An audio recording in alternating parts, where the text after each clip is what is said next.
Hello everyone, আসসালামু আলাইকুম। ভিডিওতে এই মুহূর্তে যে মার্সিডিজ বেঞ্চের বাসটি আপনারা দেখতে পাচ্ছেন, আপনারা হয়তো অনেকেই জানেন না এই বাসটি হলো ডিপজল এন্টারপ্রাইজের সেই 2 ইউনিট মার্সিডিজ বেঞ্চের বাস এবং কি তার ভিতরে এটি হচ্ছে একটি, অর্থাৎ ডিপজল এন্টারপ্রাইজের সেই 2 ইউনিট মার্সিডিজ বেঞ্চের বাস থেকে 1 ইউনিট চট্টগ্রামের সেন্ট মার্টিন লাভ এক্সপ্রেস নামে এই ব্যানারটি 72 লাখ টাকা দিয়ে এই বেঞ্চের বাসটি কিনে এনেছে তারা। সো পুরো ভিডিও জুড়ে আমি আপনাদেরকে এই মার্সিডিজ বেঞ্চের বাসটির একটি রিভিউ দেওয়ার চেষ্টা করেছি এবং কি পাশাপাশি তুলে ধরার চেষ্টা করেছি কারা বাংলাদেশের সর্বপ্রথম মার্সিডিজ বেঞ্চের বাস এনেছিল এবং কি আদৌ কি এই বাসগুলোকে মার্সিডিজ বেঞ্চের ইঞ্জিন আছে কিনা সেটিও দেখাবো। বাংলাদেশে প্রথমবারের মতো মার্সিডিজ বেঞ্চের পদচারণা শুরু হয় চট্টগ্রামের এসালাম এমনকি সৌদিয়া পরিবহন উভয় কিন্তু একই সাথে কিন্তু মার্সিডিজ বেঞ্চ অর্ডার করেছিল প্রায় একসাথে 30 ইউনিট এবং 2007 সালের মাঝামাঝি সেই বাসগুলো আমাদের দেশে আসে, যদিও এসালাম এমনকি সৌদিয়া পরিবহনের ম্যানেজমেন্টের সেই বাসগুলো একেবারেই পছন্দ হয়নি এবং পরের সময় সৌদিয়া পরিবহন এমনকি এসালাম সার্ভিস জয়েন্ট ভেঞ্চারে তারা আবারও মার্সিডিজ বেঞ্চের অর্ডার করে আমাদের দেশে আনার জন্য এবং দ্বিতীয়বার অর্ডার করার পর প্রায় 20 ইউনিটেরও বেশি মালয়েশিয়ার এসকেএস থেকে বোর্ডে নির্মাণ করা মার্সিডিজ বেঞ্চের বাস আমাদের দেশে আসে।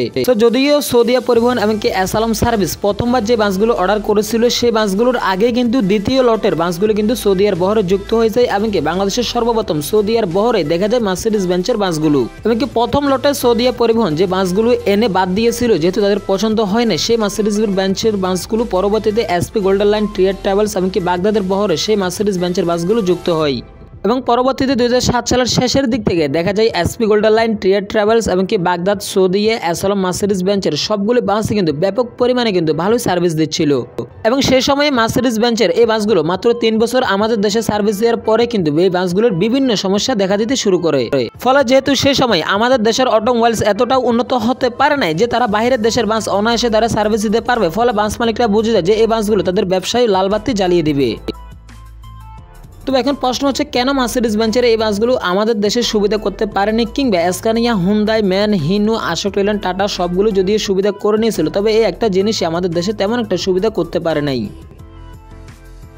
আমাদের দেশে মার্সিডিজ বেঞ্চের বাসগুলো সুবিধা করতে না পারার অন্যতম কারণ হচ্ছে যাদের হাত ধরে আমাদের দেশে এই মার্সিডিজ বেঞ্চের বাসগুলো এসেছিল তাদেরও হাতে কিন্তু এই বাসগুলোর কোনো পার্ট ছিল না, ফলে এই বাসগুলো দিন দিন অবহেলার দিকে চলে যায়। ফলে একটা সময় যাদের হাত ধরে এই বাসগুলো এসেছিল তারাও বুঝে যায় যে মার্সিডিজ বেঞ্চের বাস বাংলাদেশে হয়তো কোনো দিনও সুবিধা করতে পারবে না, ফলে তারাও কিন্তু সেই সময় মার্সিডিজ বেঞ্চের বাস বাংলাদেশে আনা বন্ধ করে দেয়। তবে এখন প্রশ্ন হচ্ছে এসালাম সার্ভিসের সেই মার্সিডিজ বেঞ্চের বাসগুলো কাদের বহরে যুক্ত হয়েছিল? মূলত এই বাসগুলো যুক্ত হয়েছিল বাগদাদ এক্সপ্রেসের বহরে। এখনো পর্যন্ত তাদের বহরে সেই বাসগুলো ড্রাম্প অবস্থায় পড়ে রয়েছে, যদিও সেই সময় সৌদিয়া পরিবহনে কিন্তু তাদের সবগুলো মার্সিডিজ বেঞ্চের বাসে কিন্তু ড্রাম্প করে দেয় এবং পরে 2022 সালের শেষের দিকে কিন্তু সৌদিয়া পরিবহন সবগুলো মার্সিডিজ বেঞ্চের ইঞ্জিন তুলে মিত্সুবিশি ফুসু B117 এর ইঞ্জিন বসানো হয় এই মার্সিডিজ বেঞ্চের বাসগুলোতে। ফলে বর্তমানে আমার এখন এই ভিডিওতে যে মার্সিডিজ বেঞ্চের বাসটিকে দেখতে পাচ্ছেন এই বাসের কিন্তু ইঞ্জিন মিত্সুবিশি ফুসু বাসের ইউজ করা হয়েছে। বাংলাদেশে এখন পর্যন্ত যতগুলো মার্সিডিজ বেঞ্চের বাসই রানিং রয়েছে সবগুলো বাসে কিন্তু ফুসু বাসের ইঞ্জিন ব্যবহার করা হচ্ছে এবং এই মুহূর্তে সেন্ট মার্টিন লাভ এক্সপ্রেসের যে বাসটি আপনারা দেখতে পাচ্ছেন বেঞ্চের এই বাসটি মূলত হচ্ছে ডিপজল এন্টারপ্রাইজের বহরে ছিল। আগে ডিপজল এন্টারপ্রাইজের বহরে থাকাকালীনও কিন্তু মার্সিডিজ বেঞ্চের ইঞ্জিন ছিল না, এই বাসগুলোতে ফুসু বাসের ইঞ্জিন ছিল, যদিও বাসের ভিতরের সিটগুলো কিন্তু একদমই কিন্তু ফ্রেশ এবং কি অন্যরকম সিট ইউজ করা হয়েছে। সেন্ট মার্টিন লাভ এক্সপ্রেসের বহর থেকে একদমই লাক্সারিয়াস একটি ভ্রমণ আপনারা করতে পারবেন এই বাসটিতে।